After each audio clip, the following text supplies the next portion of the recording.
ऐसा ही लगता है बंधुओं कि भगवत कृपा से ही ये संयोग हो सकता है। एक छोटी सी घटना मुझे याद आती है। एक राजा थे भर्तृहरि।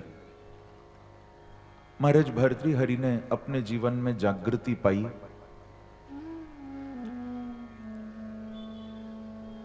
पहले तो राजा थे, इन्होंने श्रृंगार शतक लिखा, परंतु बाद में इतना वैराग्य हो गया कि वैराग्य के ऊपर 100 श्लोक लिखे, वैराग्य शतक लिखा।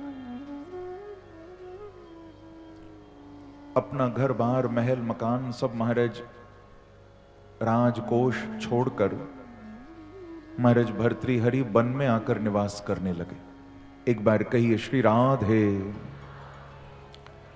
वन में रहने लगे और एक बार मालूम है क्या हुआ? अपनी कुटिया से बाहर निकले थे भर्तृहरि जी। देखो, अपना महल, अपना कोष, पैसा, दौलत सब छोड़ आए।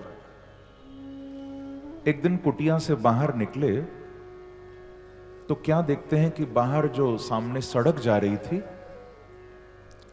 उस सड़क पर एक बड़ा अनमोल हीरा पड़ा हुआ था, बड़ा कीमती हीरा।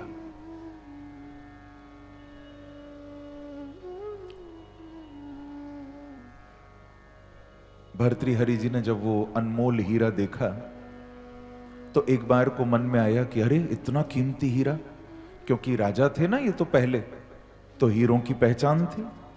तुरंत देखते ही पहचान गए ये तो बड़ा अनमोल हीरा है, क्यों ना उठा लूं। लेकिन दूसरी ही तरफ जीवन में जागृति आ गई थी ना, तो तुरंत अंतरात्मा की आवाज आई कि नहीं पागल, क्या करने जा रहा है? अगर इस हीरे को उठाना था तो वो महल में हीरे क्यों छोड़कर आया? अगर यही उठाना था तो महल में भी इतने हीरे थे, क्यों छोड़े? अंदर से जागृति आई। अभी ये सोच ही रहे थे कि उठाऊं या नहीं उठाऊं, इतने में मालूम है क्या हुआ? सड़क की दोनों ओर से 2 घुड़सवार आए, घोड़े पर बैठकर 2 योद्धा दोनों ओर से उस सड़क पर घोड़ा भगाते हुए आए और उन दोनों के वो घोड़े उस हीरे के ही पास आकर ठहर गए। और बस दोनों के बीच विवाद हुआ। एक कहता है कि हीरा मेरा है, दूसरा घुड़सवार बोला योद्धा कि नहीं नहीं, पहले मैंने देखा, हीरा मेरा है। बस महाराज इतना कहना था, तुरंत तलवारें खिंच गई और थोड़ी देर में मालूम है क्या हुआ? बोले हीरा तो वहीं का वहीं पड़ा था, हीरे के पास 2 लाश पड़ी। दोनों ने एक दूसरे को महाराज तलवार मार दी, दोनों वहीं पड़े हुए हैं और हीरा वैसे का वैसा, कोई नहीं ले गया दोनों में से। भर्तृहरि जी ये सारा दृश्य देख रहे थे खड़े खड़े। तुरंत उन्होंने ऊपर वाले को हाथ जोड़कर कहा कि वाह प्यारे, तेरी बड़ी कृपा हो गई, जो मेरा मन इस हीरे में नहीं गया, नहीं तो 2 की जगह 3 लोग पड़े होते अभी यहां। बोलो वृंदावन बिहारी लाल की जय।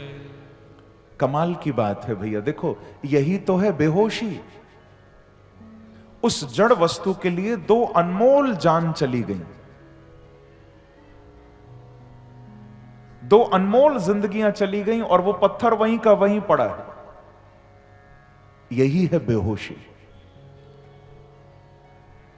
आपको एक सच्ची बात बताऊं, मुझे याद है एक व्यक्ति ना, बहुत पहले की बात है, कहीं पर कथा हो रही थी तो एक व्यक्ति आया, मैं उसको देखकर इतना हैरान हुआ।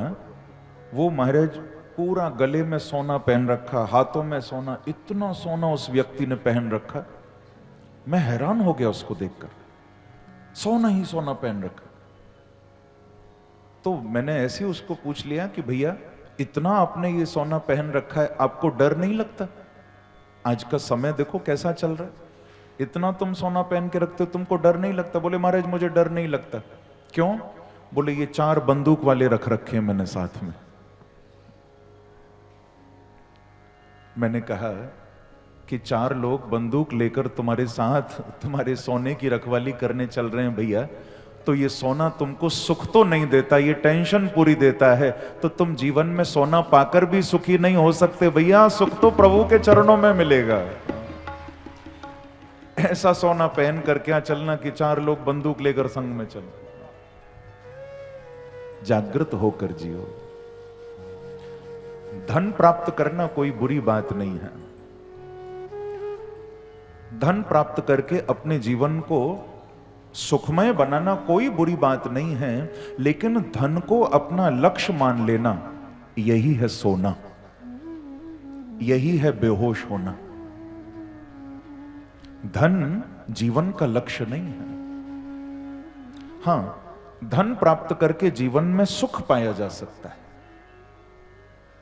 वो अच्छा जीवन जीने का एक साधन हो सकता है धन, लेकिन धन जीवन का लक्ष्य नहीं है, ये हमारे सद्ग्रंथ कह रहे हैं।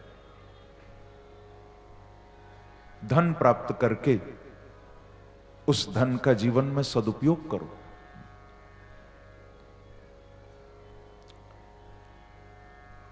क्योंकि लोभ का कोई अंत नहीं होता बंधु।